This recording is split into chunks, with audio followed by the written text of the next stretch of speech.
On this episode of What's Going On with Shipping, the never forward is never more. Ever forward set sail.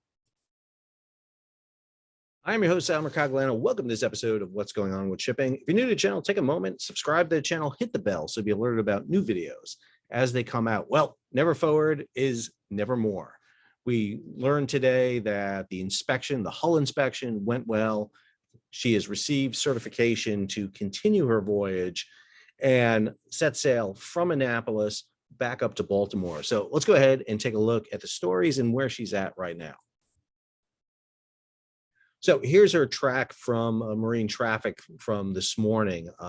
Early this morning, the vessel was inbound to Baltimore. And as of this morning, April 22nd, she is docked at the Seagirt terminal. We'll zoom in here and take a look. There she is. You can see the tugs all around her. Ever forward is up against the berth. She is just tied up coming in. She is going to backload the 500 or so containers that had been taken off during the salvage operation. She's going to put those back on board and then resume her voyage out of Baltimore, heading southbound. Hopefully she remembers to make the right turn into Craig Hill Channel and head southbound from Norfolk. Her schedule has been posted. This is the schedule that is out there for her. Take a look at it. She's in Norfolk. She'll be in Baltimore for today and then set sail. She will depart today. She'll actually arrive in Norfolk late today, early tomorrow morning, but she will go into the terminal at Norfolk on April 25th, offload the containers scheduled to be offloaded over the next day, April 26th. She'll then depart Norfolk, head to New York, New Jersey, get up there. It's less than a day voyage up there. She will go pierside in New York, New Jersey from April 28th to April 30th. She has a lot of containers that are going to New York. Then depart on April 30th, head down to Panama, the container terminal down there, to pick up and offload containers at the Cologne container terminal. That's on the Atlantic side, the north side of the Panama Canal. She's scheduled to transit the canal on May 6th, and they have her schedule going all the way out through China, and I'm really surprised by that. I am not going to be surprised if this gets canned and instead she goes into a dry dock. And I think the stories about the damage, we're going to come back and talk about this, but right now she has a full schedule heading back in, going into China, going into Taiwan, back over to China again, with a turnaround in early June, coming through the Panama Canal in June 21st, 22nd, and then resuming her voyages to Savannah, New York, Norfolk, and Baltimore, and then turning around again in July. Again, that's all based on the damage assessment. And since this is the most updated list, they must have concluded that the damage will not necessitate a dry dock. I want to go over here to this story. This is the story that came out in Splash 24/7. The latest: Ever forward deemed seaworthy. Owner questions $100 million demand. So this story right here is a really interesting one. Kim Bigger put this together. Talk about this story here for a second. After being towed to Anchorage on Sunday, the Ever Forward has been examined and found to be undamaged by its month in the mud of Chesapeake Bay. However, the damage the ship might or might have caused to the local environment looks set to be a matter for the lawyers. The condition of the vessel is good, said United States Coast Guard Commander Baxter Smoke. We're lucky it grounded in soft mud. They are. According to them, there's just a coating of mud on the vessel, about 2 millimeters thick. The Evergreen vessel is now set to pick up at the Port of Baltimore the containers that were removed. We kind of talked about this. An investigation by the Coast Guard into the ship's grounding is expected to take several months to complete. The ship under pilotage was doing 13 knots, far faster than recommended when it careened out a shipping channel last month. I am going to be watching with ever bated breath how fast she sails out of the Port of Baltimore through that same area and see what kind of speed she is set at. I have a feeling it's not going to be 13 knots.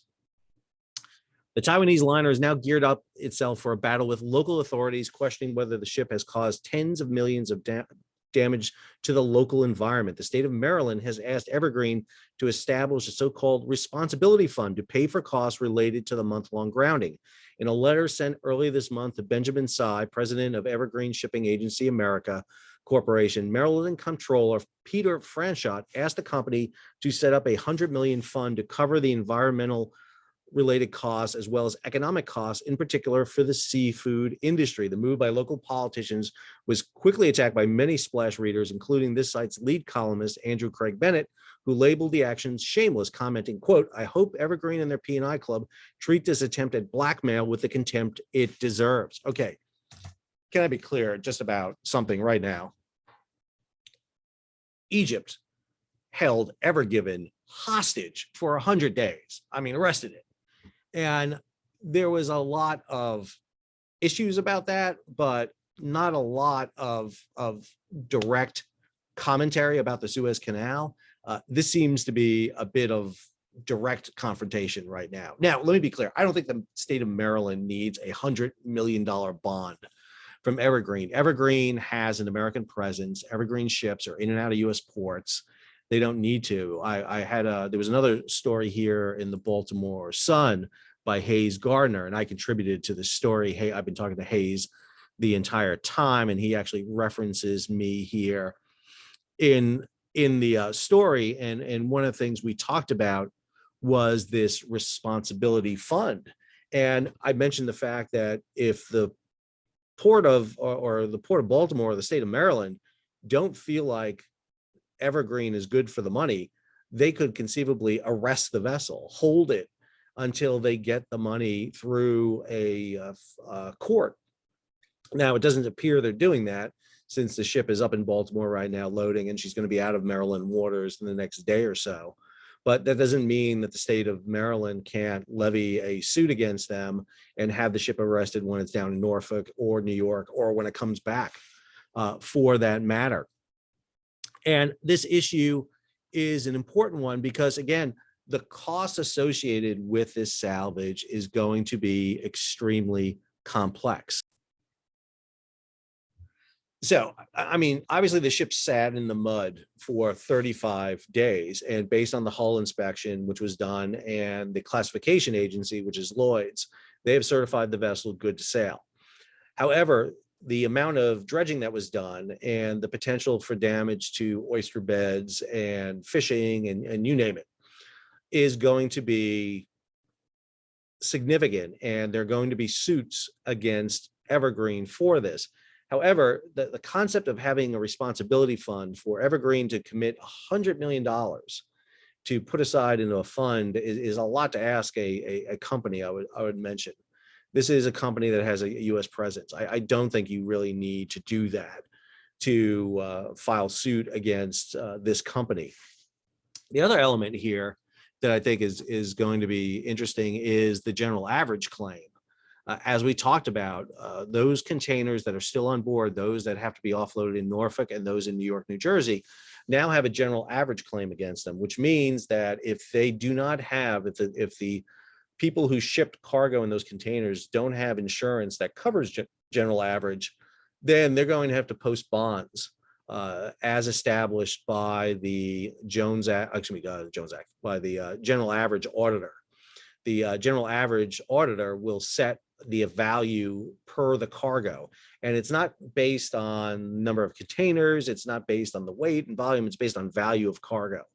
So if you have an extremely valuable cargo on board, then you're going to be forced to pay a little bit of a higher bond than somebody who has a more general cargo, for example. The problem you get into here, and the thing I talked about in the Baltimore Sun piece, is this is just a mess. This really is. Evergreen is a Taiwanese company. This ship is flagged in Hong Kong. We don't know the nationality of the crew.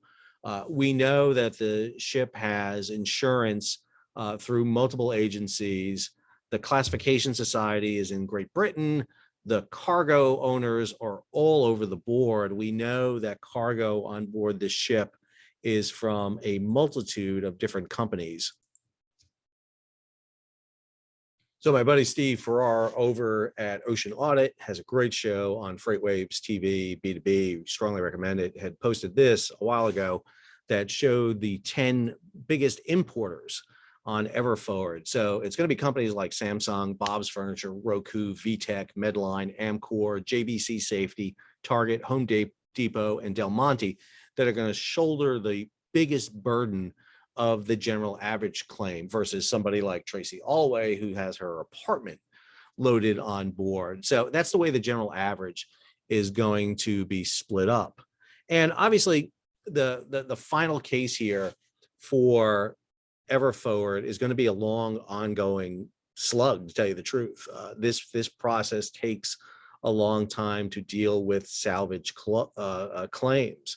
Obviously, Don John Smith, tug companies, barge companies, dredge companies, they're going to have direct payments be responsible for, but cargo on board that like missed delivery time frames that have impacted cargo. What if you have a load of Easter goods on there? You've missed Easter now. Do you have a claim against Evergreen?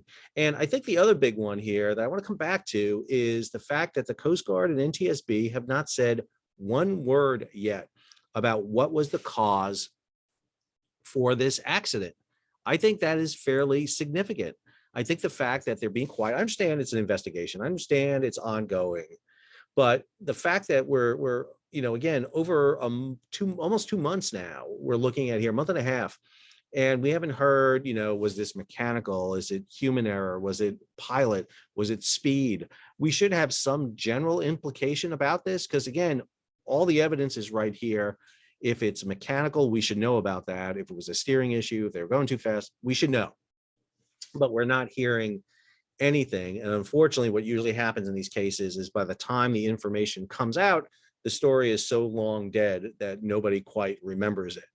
And that's the issue. We're still waiting to hear the final report from the Panamanian registry on what happened with Ever Given in the Suez. The Suez Canal Association is blaming, obviously, the ship for the issues, but we haven't heard from the ship side what the issue is. And I think we're going to hear the same thing here. It took nearly 2 years for the NTSB to release their report on the Golden Ray that sank in St. Simon's Sound. So there's no telling how long it will be until we get the issue with Ever Forward. But again, that comes back to that issue that we've talked about here repeatedly, that as these ships get bigger, as they get larger, as we go to neo-Panamax vessels that are pushing the boundaries of the size of the Panama Canal, as we see larger ships come across the Trans-Pacific route over to the West Coast, ships like the CMA, CGM, Benjamin Franklin, for example, the Marco Polo, what we're seeing is these larger ships, and we do not have the inherent capability to handle these larger ships with tugs, with dredging, and with firefighting capability should there be issues with these ships in the ports. And that's the type of thing we need reports on immediately. We need Coast Guard and NTSB to sit there and say, listen, these ships are going too fast. We need to slow them down. We need bigger tugs in these ports. We need to dredge these channels wider or deeper. That's the type of analysis we need right now. Because let me be clear, we joke about the fact, oh, it's Ever Given in the Suez in 2021, it's Ever Forward in the Chesapeake in 2022. This can happen again tomorrow, and it happens a lot. It happens more frequently than a lot of people want to know. But the problem with grounding ships of these size is it's very difficult to get them free, as we just saw. An unheralded issue here was the removal of 500 containers from a ship grounded. You haven't seen that on a ship the size of Ever Forward since they came out, since the introduction of the Emma Maersk in 2006. We haven't seen that except for maybe container stack collapses. But even then, we tend to bring those ships pierside and work them and get those container stacks off. The potential exists for accidents the scale of Ever Given and Ever Forward to happen again. And making the ship smaller doesn't resolve the issue either. Let me be clear, because that's just going to jack up costs and make it more expensive. It's great to have big, fast ships, but you need the infrastructure to handle them. So hope you enjoyed this report. If you did, and you enjoy the channel and you want to learn more about what's going on with shipping, subscribe to the channel, hit the bell so you'll be alerted about new videos as they come out. leave a comment, lot to comment on in this video. Give it a thumbs up, share it across social media, and if you can, support the channel via our Patreon page. You'll see a link to the Patreon page right at the end, and you can also find the information in the show notes. Until our next episode, Sal, signing off.